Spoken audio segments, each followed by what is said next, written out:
For many people, the COVID-19 pandemic has passed and is not given much thought or news coverage. Yet there's a growing number of people who have reported symptoms that have never left them. Many of them have had these symptoms for years. The Office of National Statistics estimates that over 2 million Britons have long COVID. You may have it, or you may know someone who is struggling with it. My name is Paul, and I've been debilitated by long COVID since January 22. In this podcast, I'm going to share my journey and things I've experienced along the way. My aim is not to give medical advice. I'm certainly not qualified to do that. But I've been gaslit, ridiculed and dismissed for my symptoms, and I know it can be a very lonely place to be. It's an invisible illness, and I just want people to know that they're not alone.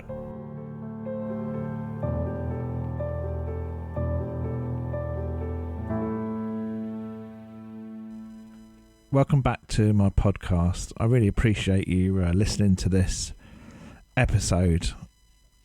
I never take it for granted, and I've been really humbled to receive some messages of support and of hearing some of what you're going through. And at the end of this episode, I'm going to read a couple of those messages, so stay tuned, as they say.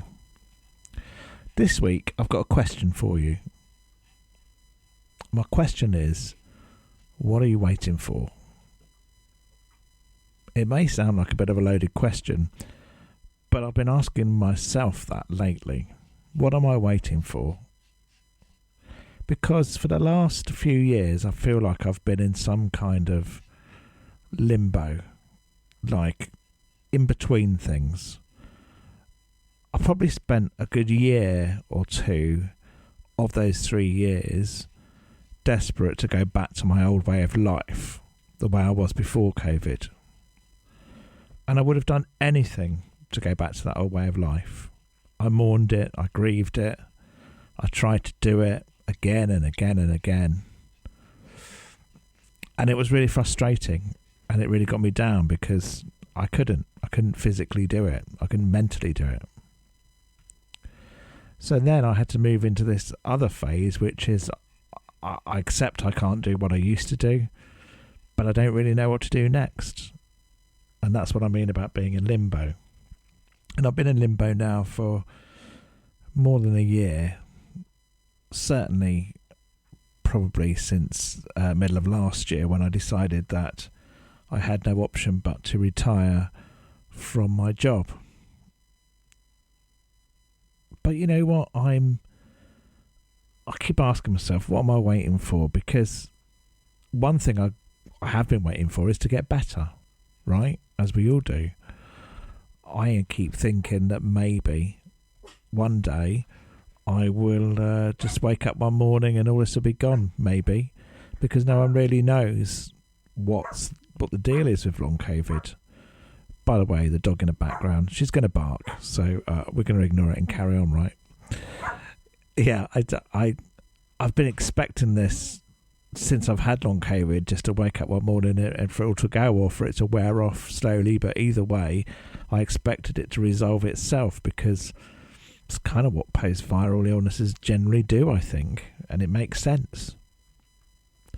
But that hasn't happened, and I've had COVID 3 times since that initial COVID infection that caused long COVID in the first place. And every time I get COVID again, I think, well, maybe this is the time. Maybe this is the opportunity where I will get better after this infection. But it hasn't happened yet. So I'm fed up with waiting to get better, to be honest with you. Maybe I've been waiting for validation as well, like medical professionals and friends and family. And but to be fair, I've had that. You know, some medical professionals have got letters to say that I've got long COVID. I've got letters to say that I've got chronic fatigue syndrome. I've in receipt of some benefits. I for some reason couldn't get all of them, but I'm in receipt of some sickness benefits which have helped me live. I take that as validation. And I've certainly had help and support from family and friends, some of them. So if I'm waiting for validation, I'm not going to get any more than I am now. And you could probably argue that I probably don't need validation anyway. But the truth is that for a long while I felt like I have needed that validation for someone to see me, as it were, and to see what I'm going through. So what am I waiting for? What are we waiting for? What if after 3 and odd bit years, the way I'm feeling now, the fatigue, the not knowing from one day to the next how I'm going to feel, the foggy brain, the changeable mobility issues that I have, what if this is it? Like, it's never going to get any better than this, but it's not going to get any worse either. Maybe I'm thinking it's time now to rebuild my life in the light of that, and maybe just to stop waiting for things that might never happen. Of course, I've also been waiting for a cure, because I do think that with the state of the benefit system in the United Kingdom, some serious money has been poured into exploring long COVID and maybe some of the genetic markers that would help identify long COVID in a person, and also some potential cures, and all kinds of things have been muted. And every other month, so there's a news article that kind of brings us hope and says we might have found a cure, but it never really materialises. It's kind of like I spoke about last time, that roller coaster ride that we get. So if I'm waiting for that, if I'm waiting for a cure, then that ain't going to happen for a very long time, I don't think. If I'm waiting to just get better, I think after 3.5 years I can confidently say that's probably not going to happen either. I mean, it might do, but I shouldn't be waiting for it. So I keep asking myself this question, what am I waiting for? And the answer is I shouldn't probably be waiting, so I need to rebuild my life from here on in. And look, I don't know what your stage at with your long COVID journey. You may be still pretty cross with it all, and if you are, I totally get that. So just, if you're not ready for this, then just ignore what I'm saying. But I feel like at the moment I am getting ready to move on. I've grieved the past. I've come to terms with it. The future's worrying, kind of financially, because I can't work, but I've got to embrace it and what it, no matter what comes along. And I've got to focus on things that bring me joy, and maybe get myself to a point where I can do some kind of part-time work. That's going to take time. It's going to take a lot of energy, but I've got to have something to aim for rather than keep looking back all the time. So what are we waiting for? Maybe you're waiting for something else. Maybe you're just not in that place yet where you can move on. And I totally get that, and I totally respect that. If you're also feeling like, I want to move on, then I'd love to hear from you.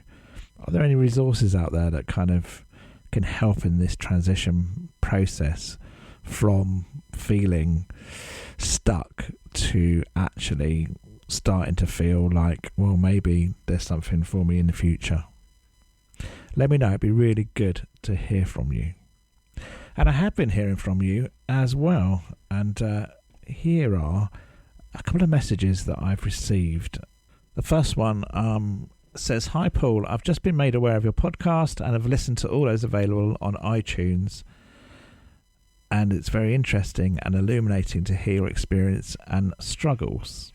It really helped me to understand your journey is not too dissimilar from my own experience with recovery from cancer treatment.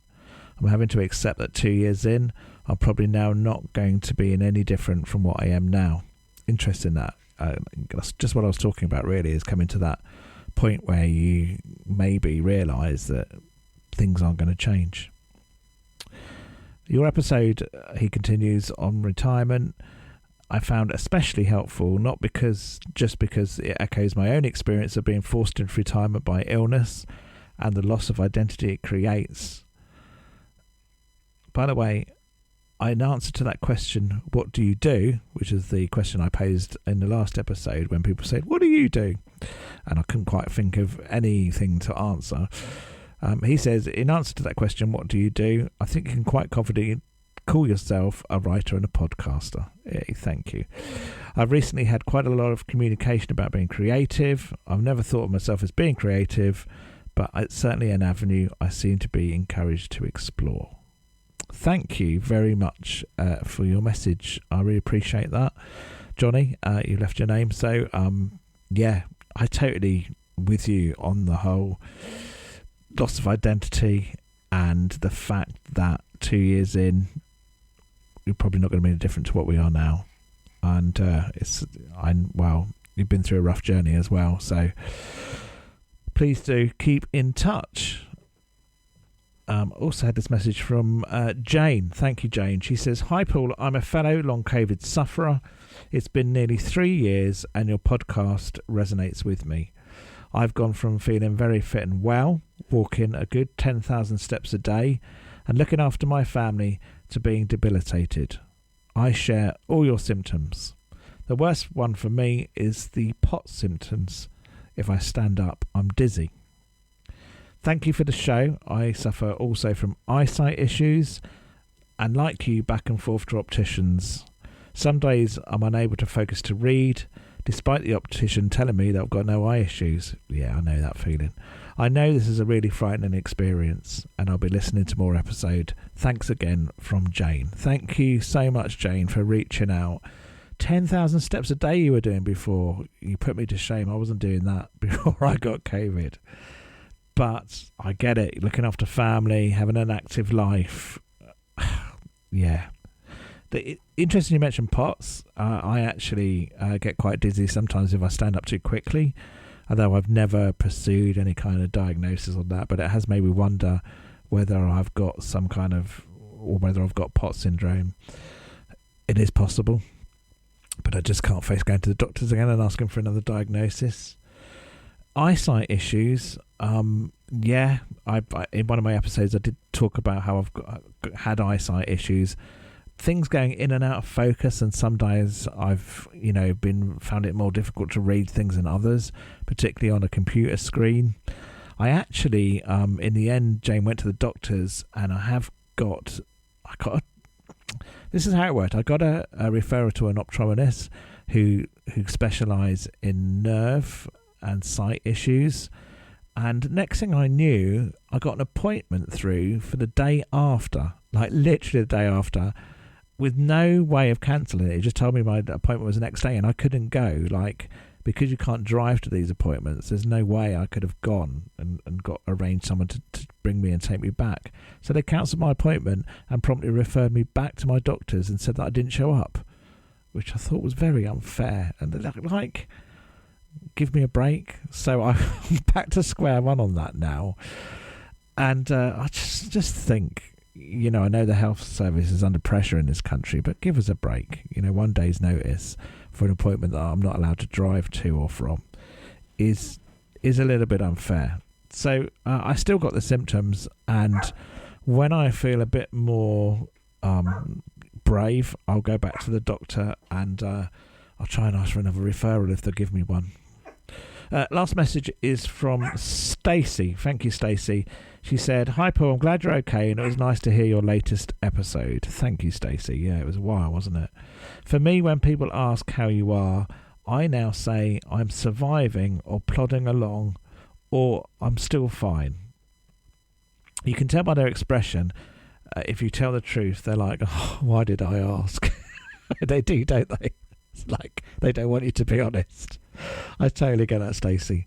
She said, I love listening to your podcast as it makes me feel less alone, as well as the long COVID Facebook groups. We are the only people to understand. Yeah, thanks, Stacey. I appreciate that, because that's why I started the podcast, because I just don't want people to feel like they're on their own with this.